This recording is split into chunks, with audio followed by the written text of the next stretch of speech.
రోజు బాన్స్వాడ నియోజకవర్గం చందూర్ మండలం వైస్ ఎంపీపీ దశగౌడ ఆధ్వర్యంలో ప్రెస్ మీట్ నిర్వహించడం జరిగింది. వారు మాట్లాడుతూ బాన్స్వాడ నియోజకవర్గం శాసన సభ్యులు పోచారం శ్రీనివాస్ రెడ్డి 1983లో కాంగ్రెస్లో ఉండి పదవులు అనుభవించి తర్వాత టీడీపీలో చేరి పదవులు అధికారం అనుభవించి 2011లో తెలంగాణ ఉద్యమ సమయంలో టీఆర్ఎస్ పార్టీలో చేరి పదవులు అధికారం అనుభవించి ఇప్పుడు రేవంత్ రెడ్డి ప్రభుత్వం ఏర్పాటు కావడంతో ఈయనకు అధికారం పదవి లేకపోయేసరికి అల్లాడిపోతున్న ఎమ్మెల్యే పోచారం శ్రీనివాస్ రెడ్డి ఖబర్దార్. మీరు నియోజకవర్గంలో ఎవరికి ముందుకు పోనివ్వకుండా అడ్డుకుంటున్నారు. కాంగ్రెస్ పార్టీలోకి రావడానికి అర్హత లేదు, రానివ్వమని మా మండలంలోని అన్ని గ్రామాల అధ్యక్షులు, ఉపాధ్యక్షులు, కార్యదర్శులు, కార్యకర్తల సాక్షిగా చెబుతున్నారని మాట్లాడటం జరిగింది.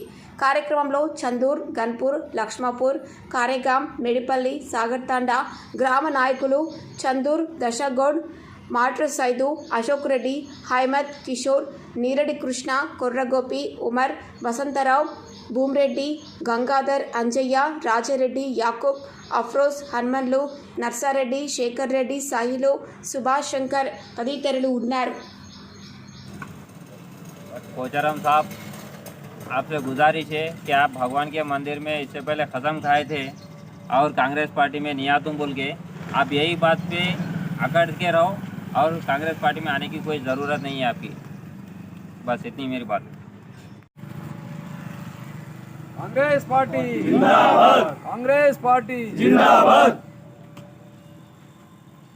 సారు ఈరోజు మా చందూర్ గ్రామంలో ప్రెస్ మీట్ పెట్టినాము. మీరు మా కాంగ్రెస్ పార్టీకి వస్తున్నారు కాబట్టి మీరు